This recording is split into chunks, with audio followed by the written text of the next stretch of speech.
Morning, it's Tuesday the 27th of December. I'm off this week, so let's go flying. So we made it to the airport. I thought I would give a quick walk around of the airplane and kind of show you how it lives in the wintertime. I live in an area of the country that 4 months out of the year the air can hurt your face, so we try to keep the airplane warm. I have a system set up here and I'll walk through it real quick. So what I do, I'm lucky enough to live in an area that hangars are available and they're reasonably priced. This hangar's got a power door and it's only $190 a month, plus electricity, which is, $40, $50 a month. It's nothing. This is the system that I use, and you're going to find different aircraft owners in different parts of the nation will use different systems.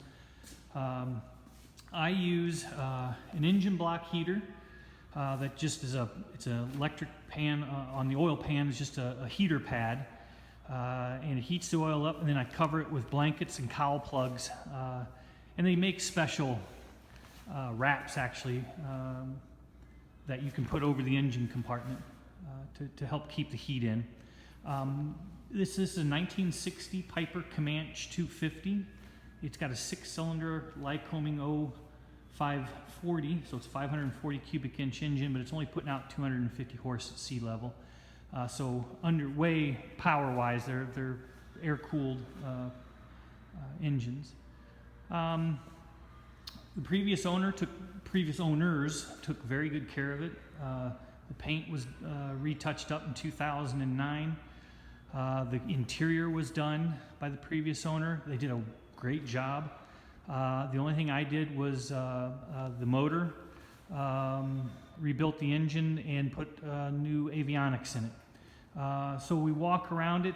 The engine heater is on a timer, and I use what's called a switch box. It's a cellular switch basically, and I'm lucky enough to be on an in hangar, so I just got an antenna outside, and then I send it basically a text message, and it turns on the engine heater.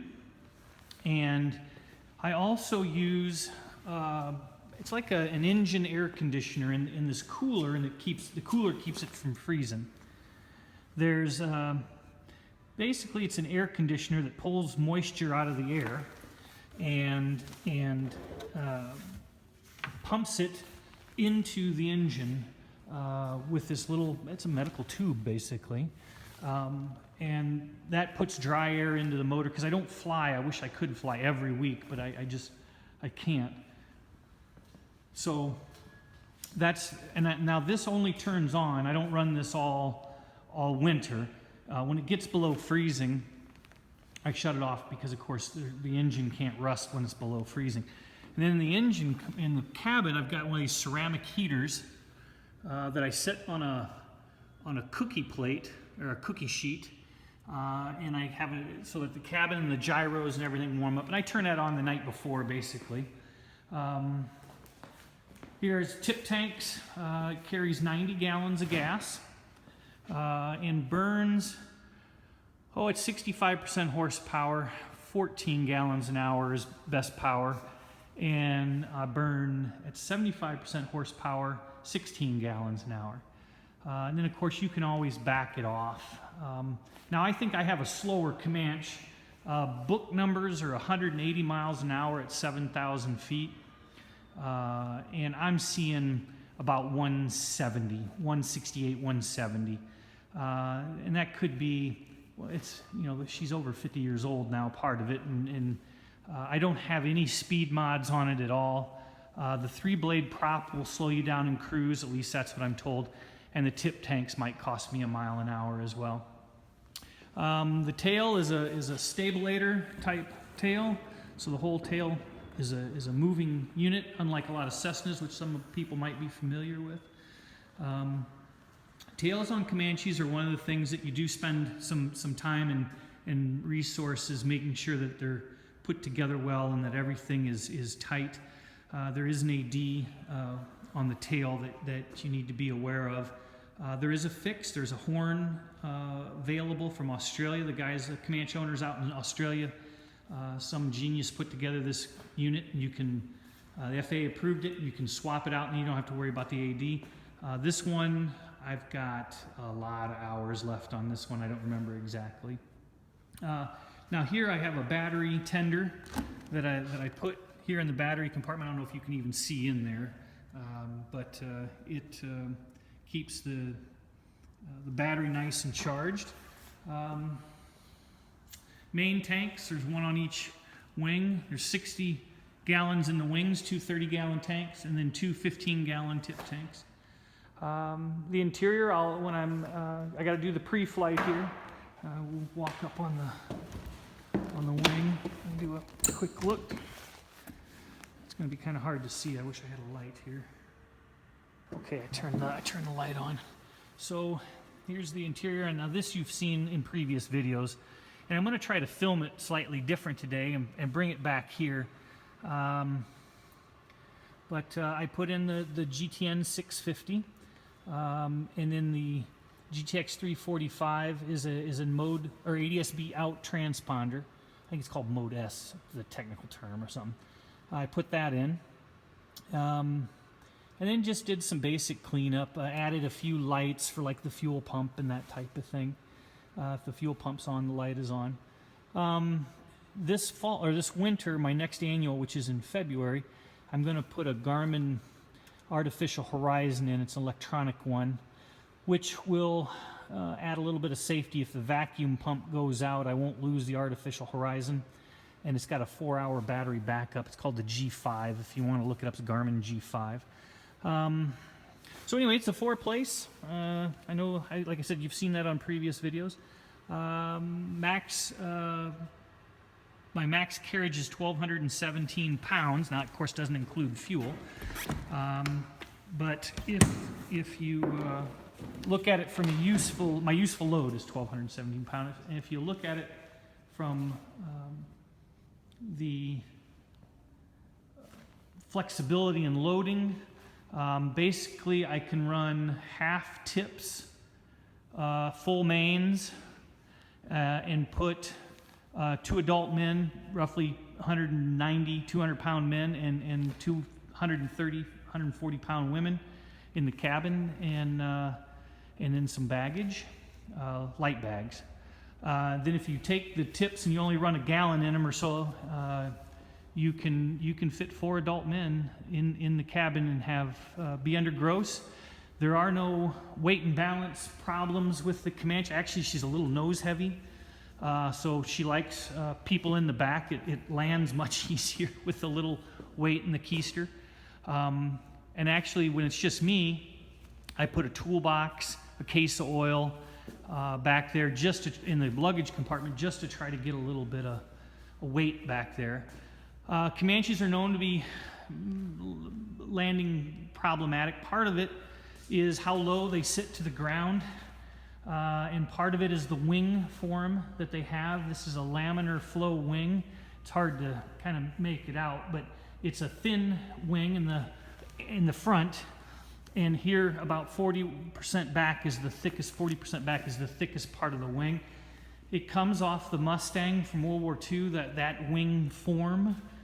Great high altitude wing, but not exactly the most forgiving wing in the inventory of general aviation airplanes. I don't want to say it's hard to land. You have to be on the correct airspeed. You have to basically be where the wing wants to be when you're flying in that ground effect, which is when you get close to the ground for landing. If you carry too much speed, they just float. And then you'll plop, basically. But if you're on speed, it's like landing a Cessna then. I mean, you feel a similar amount of pressure in the yoke, and they're very forgiving. Best airplane, I guess, to compare this to would be the Bonanza class out of Beechcraft. Bonanzas are more popular. They have I would say they have a better wing, really. For most of the flying that general aviation does, which is, under 7,000 feet, and in landing, the Bonanza wing is really a work of art. They're much easier to land. Cabin volume is roughly similar. A Bonanza cabin is higher, but slightly thinner, but you feel like you have more room because it is so much higher. You can actually wear a hat in a Bonanza and have room above your head still. Bonanza uses Continental. Some guys like those better. I happen to like Lycoming better.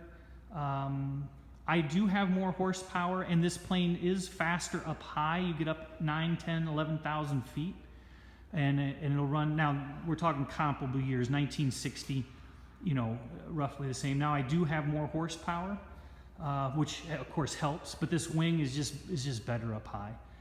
Down low, the Bonanza outrun me, though. Even on less horsepower, they'll run 10, 12, 15 miles an hour faster. Mooney, you could compare it to some of the Moonies. Although they're slightly different. A Mooney is much more efficient for those folks that are looking at planes. They run with a 4-cylinder engine, and so there's that consideration versus a 6, which is what this is. This one burns more gas to get the same. They're about the same airspeed, but they do it sipping a lot less fuel than what I do. Now, granted, I can carry a lot more, so there's some, you know, I can carry an extra roughly 200 pounds if you're comparing, you know, like an F body to this. I can carry about 200 pounds more, or 180 pounds more, which when you're trying to put full in and standard gross, the Mooney sits lower. The seating position, Bonanza is like sitting in a chair. This is like sitting between a chair and a sports car, and a Mooney is like sitting in a sports car. You're down on the floor, legs out in front of you. And the cabin volume on a Mooney is a little bit less. I think width-wise, they're about the same, but the top of the cabin roof angles in more, so your wetted area is smaller. But for efficiency, boy, they can't be beat. If it's like 2 people going somewhere, you really can't beat a Mooney for efficiency. Cost-wise, Comanches are cheaper. They're older, typically. Now, you can get an older Bonanzas, of course, as well. There was a flood in, like, I think it was 74 or 76, I don't remember, in Lock Haven, Pennsylvania, which is where these were built. That took out all the tooling. So there are no Comanches from the 80s or anything like that. You can find Moonies and stuff that are newer. But if you can find a well-maintained Comanche, boy, oh boy, they're a bargain. Which is what I lucked out. That's what I did. They are really a bargain in the high-performance single category, and actually the twin category. They are a pretty good bargain.